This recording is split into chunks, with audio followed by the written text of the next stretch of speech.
Hi, I'm Marissa. Welcome to my kitchen on the Surf and Sew homestead. We are a small quarter-acre homestead in southern coastal Maine, and today we harvested over 14 pounds of carrots, and so I'm going to make a double batch of my ginger carrot bisque, and I'm going to take you along with me. Let's get going. All right. In addition to being a tiny homestead, we also have a tiny kitchen. So I'm going to do my prep work on my oven, my stovetop as well. This is kind of a normal occurrence. We're starting with 2 pounds of carrots, which we are going to roughly chop. Roughly chopping means that you want to keep most of your pieces under 3/4 of an inch. That is going to make sure that they cook all the way through during the cooking process of your bisque. So I have a bowl here. I already weighed out my carrots, so they're all here waiting for me. So we're just going to get chopping.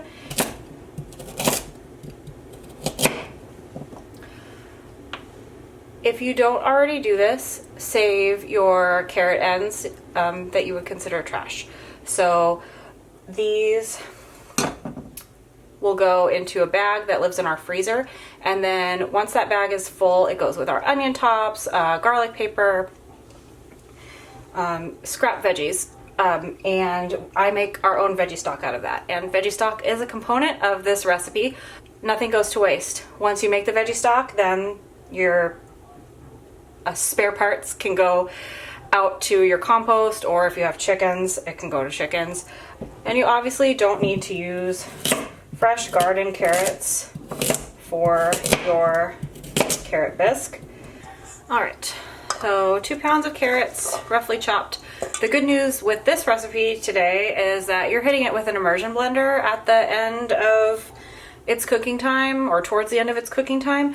And so nothing that you cut up needs to be pretty. You don't need to be worried about giving anybody giant chunks of onion or garlic or ginger, because like I said, you're gonna hit that with the immersion blender after it has softened. And so you really, looks don't matter today. So here's our 2 pounds of carrots, and I actually brought out this is my scrap bag. So like there's a celery in there that was gonna die, and then you can see like there's onion tops. We're gonna add some more onion tops into here, and then that will all just go back into the freezer to hang out until it's time to make another batch of veggie stock, which I went for a little while without saving my onion tops because I was being lazy, and now I'm going to use all of my veggie stock that I have on hand for this big batch of soup, bisque. So don't get lazy. I've got some chicken stock in the freezer they're fairly interchangeable, but when I make this, I like this recipe to remain vegetarian. For our onion, we're just going to dice it, and again, we're doing some rough dicing because they're going to get blended up, so you don't have to worry about leaving big chunks of onion in your bisque. A lot of people don't care for onion in larger chunks, but again, you're cooking this down so much that, and then blending it, that it does not matter. Just watch your fingers. If you are having trouble with knife control, check out your grip. 3 fingers underneath, and then pinch right here. If you're used to cutting by holding the handle, it is going to take a hot second to get used to, but I think that give it a couple tries, you'll find that you have a lot more control if you're pinching right here and holding with just your 3 fingers instead of your whole hand on the handle of your knife. And we need 2 onions. I'm going to do another one, and try not to cry. Is happening, and get a bowl to put these in.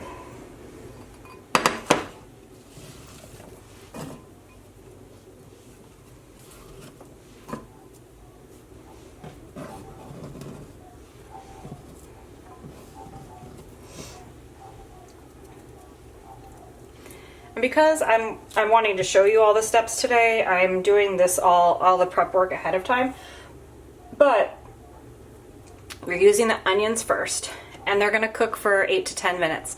So if you are in a hurry, or even if you're not, just to save time, cut the onion first actually, and then you're gonna let that cook for 8 to 10 minutes. So you have 8 to 10 minutes to cut your carrots, smash your garlic, and peel and roughly chop your ginger. Actually, not more. I would go more of a finely chop your ginger.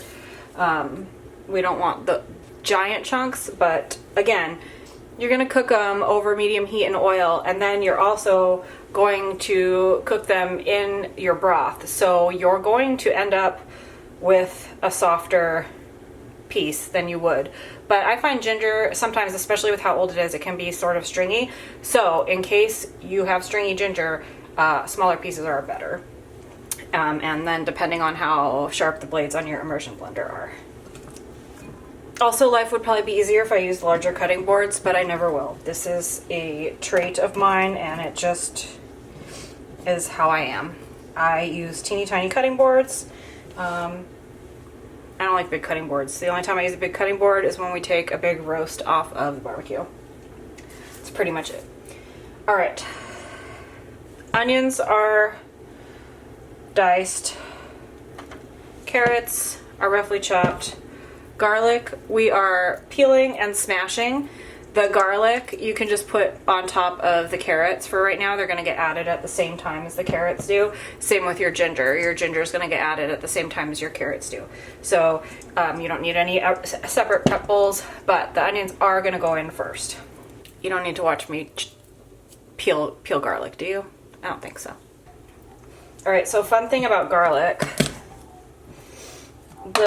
You are going to watch me peel garlic because I'm going to talk to you about garlic.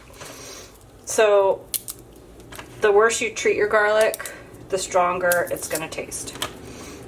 So when you want a nice rich spread for some garlic bread, you're just going to roast the whole cloves. You're not going to do anything, you know, really abrasive to them.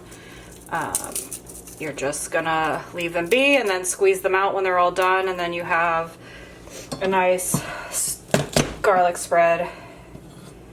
When you smash and chop, you're gonna get more garlic flavor. I use 8 cloves of garlic in this recipe. I am a person that measures garlic with my heart. I don't know that I have ever listened to a recipe, maybe the first time I've made it, if it seemed like it had enough garlic in it. But this is a spicy recipe, and I use spicy like a 5-year-old uses spicy. Has a lot of flavors and a lot of strong flavors. So garlic is strong, ginger is strong. You are gonna cancel some of that out with the maple syrup, and adding more or less maple syrup can really change that flavor. So again, you can go more or less on the garlic cloves, you can go more or less on the ginger, depending on your preferences. The first time I made this recipe, I really felt like I didn't use enough ginger at all, and I wanted the ginger to be a more prominent flavor, and it wasn't. So we're gingering it up today. All right, for the ginger, you can use a paring knife, which I think probably a lot of people do use. This is a very sharp knife, and I'm pretty comfortable with it.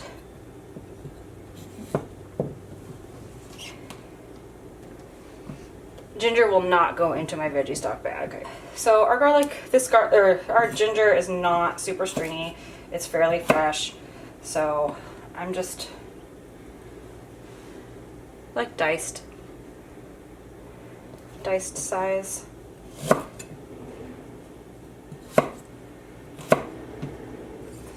And again, this is a double batch of what I would make just for like a meal. I would have made more, but I didn't have any more onions. And I had a finite amount, like I said, of veggie stock. So, without having to run to the store, the rest of the carrots that we harvested today, I am going to blanch and freeze so that we can reheat them easily to have with our dinners. I would say that you're aiming for 2-ish tablespoons.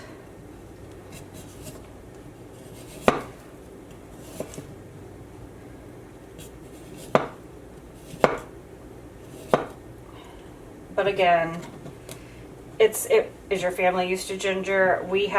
There's a couple dishes that we eat that feature ginger fairly prominently, so I know that this is not a spice or flavor or seasoning that is going to turn my family off of eating it. They're more likely to be turned off of something that gets oversalted or is actually spicy. Our kids are 6 and 8. They eat a lot of pretty heavily seasoned foods, so alright, so this is what we're going with today. I think, I don't know if I want to put more in or not. Let's see if we can get a more accurate measurement than 2-ish tablespoons. Is it 1/4 of a cup?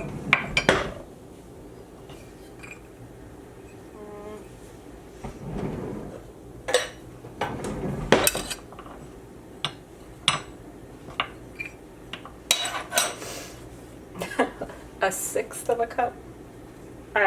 Pretty accurately, this is a 1/6 of a cup. It's way too big for my 1/8 of a cup, and it's a little bit under on my 1/4. So we're going with a 1/6 of a cup. Everyone, you have that measurement down? We're going with a 1/6 of a cup of ginger.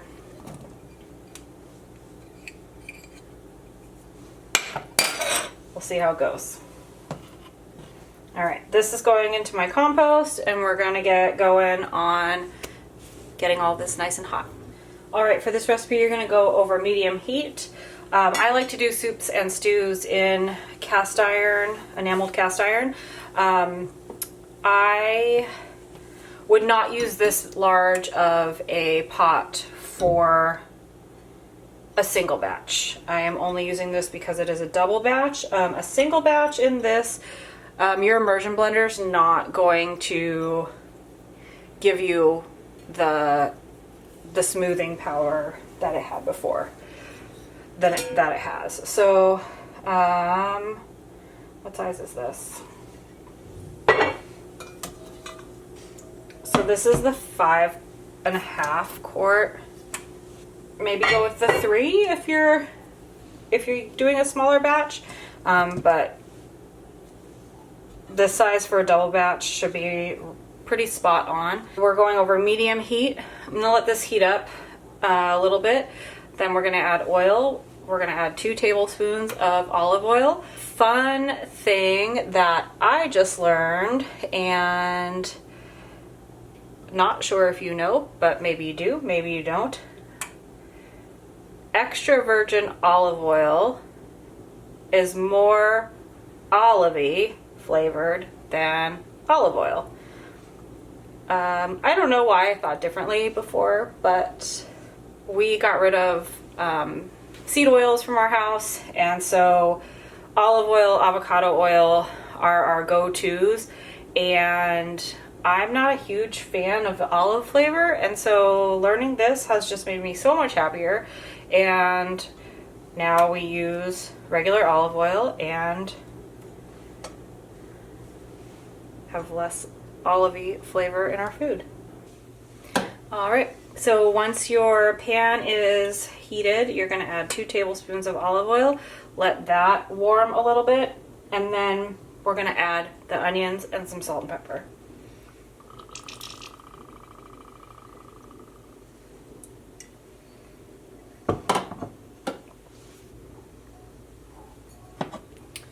All right, and let's go in.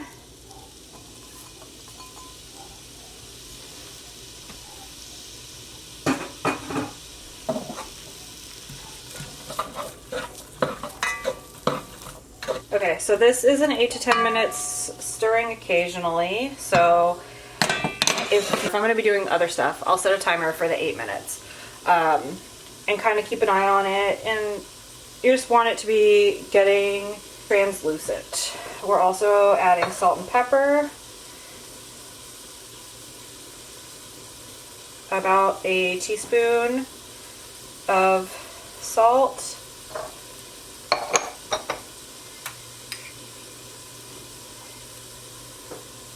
And half a teaspoon of pepper.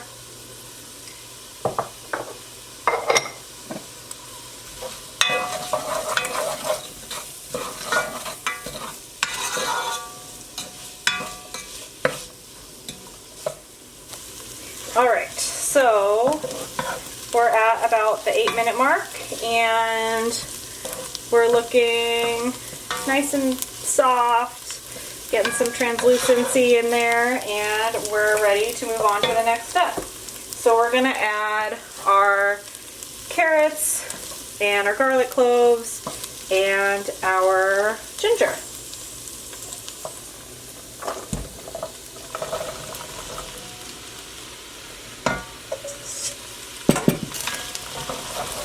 Give it a good mix. And again, we're still over medium heat. Once we get this nice and stirred up, I'm going to set the timer for another 8 minutes and kind of see where we're at.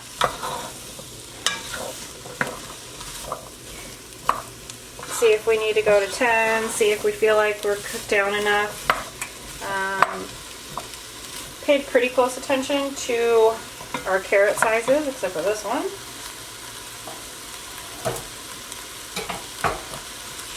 Alright, now we're going to go back to the stirring occasionally. Okay, so we are at the next addition. Our carrots are cooked but not overcooked, and our onions are definitely cooking down. Garlic is nice and fragrant, so is the ginger. Just getting all the flavors blending together. So now what we're going to do is we're going to add our liquids. So we're going to add 5 cups of veggie broth or stock, and then we're going to add 2 tablespoons of apple cider vinegar. You can also use lemon juice in place of apple cider vinegar. I just happen to have this, and I don't want to squeeze a lemon. So again, this is our veggie stock. This is what I make from our veggie scraps, and we're just going to add that in. You can use store-bought, you can use chicken stock if you want. I wanted to keep this dish vegetarian. And my veggie stock is a little bit on the red side because I often add tomato paste to it while my veggies are roasting in the oven. Alright, we're going to give this a quick little stir. We're going to bring this up to a boil, and then we're going to let it simmer for about 30 minutes. This timing is not really a set timing. It's more of what do the carrots feel like. So we want the carrots to be soft and cooked.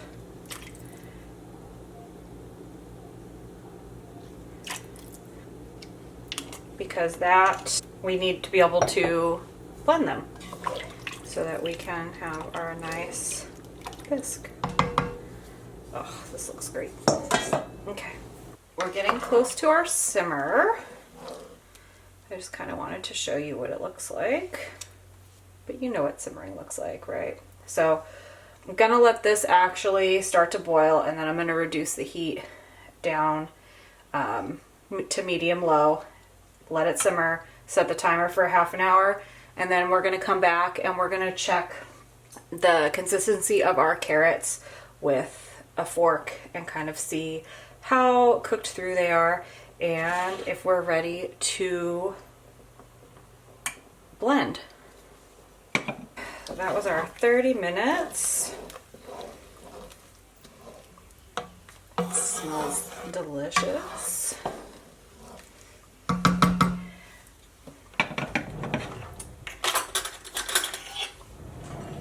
So I'm just gonna find kind of a larger carrot and poke.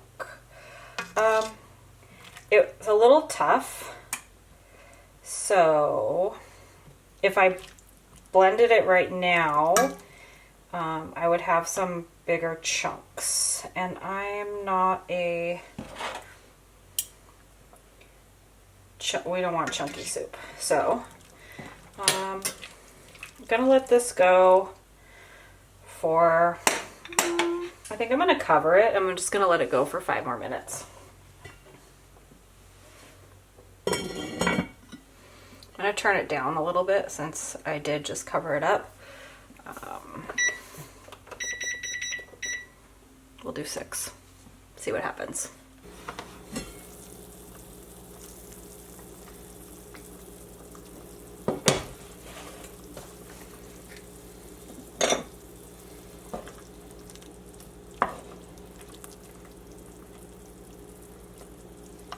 All right.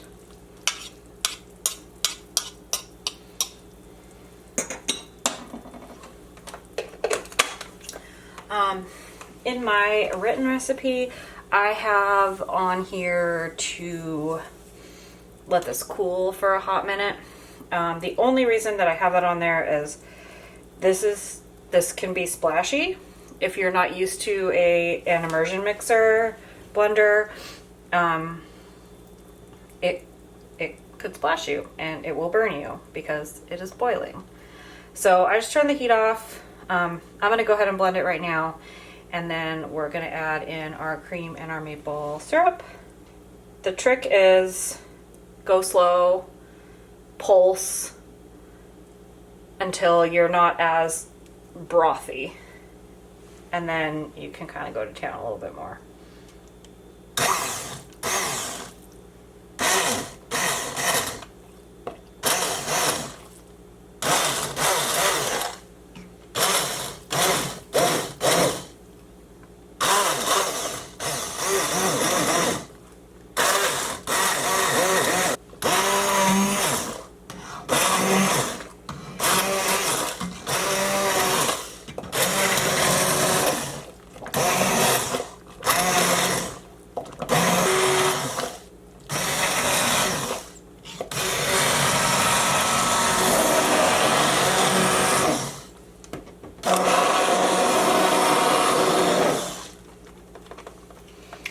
You can also do this in a blender, but that would be, you would really want to let it cool down to the point where you were comfortable lifting this up, because again, even an enameled cast iron does get hot.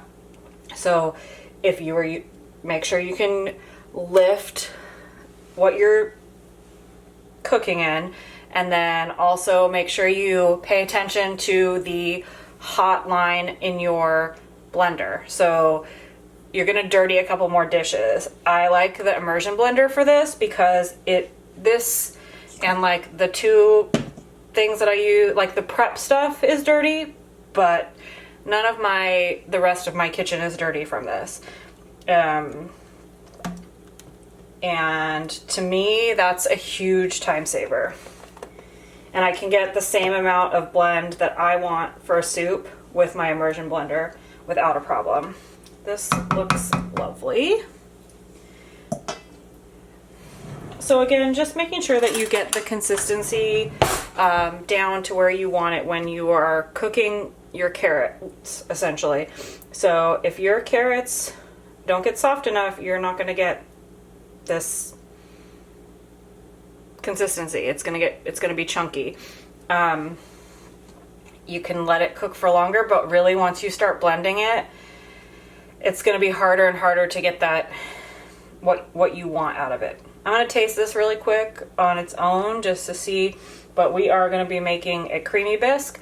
You can omit the cream and make this dairy free, but I like cream based.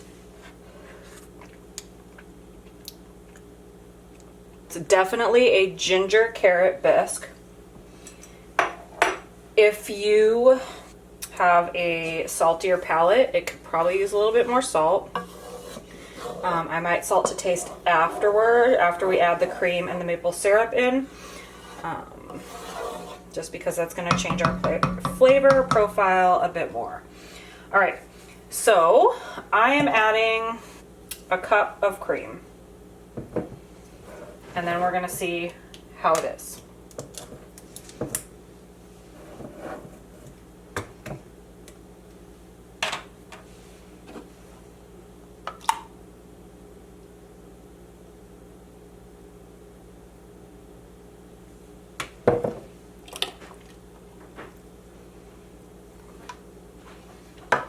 Cup of cream, about a tablespoon of maple syrup, maybe 2. Well, again, we're gonna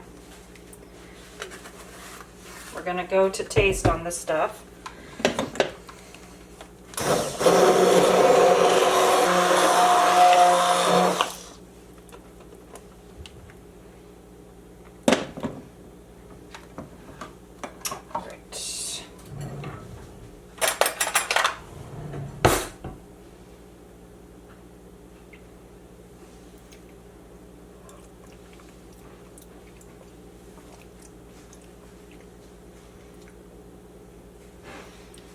So we're gonna add a little bit more maple syrup and we're gonna add a little bit of salt.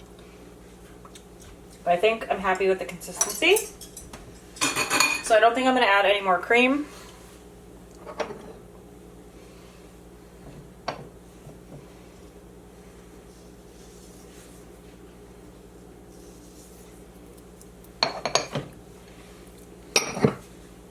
Definitely happy with the spice. And again, spice as in small child spice, which just means flavor.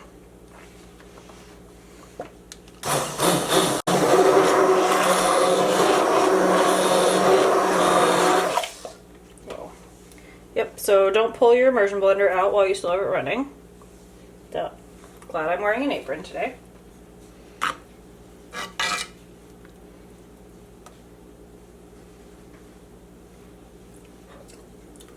Spot on. Spot on. Carrot bisque. Thank you so much for cooking with me today. I am really happy with the way this turned out. This is a recipe I've been working on for a while, so you got to come along for the ride with me today. I'm perfecting it. I'm gonna get it all jotted down and it will be in my blog. I'll put a link in the description box below so that you can access it and you don't have to watch this video every time you want to make carrot ginger bisque. And let me know if you make it, and let me know how you liked it, and I can't wait to cook with you again. Thank you so much for joining me again. This is Marissa on the Surf and Sew Homestead, and we are just a tiny little homestead in southern coastal Maine, and we're on 1/4 of an acre, and we're just doing what we can and encouraging others to do the same. So I hope to see you again, and thanks for joining me in my kitchen today. Bye.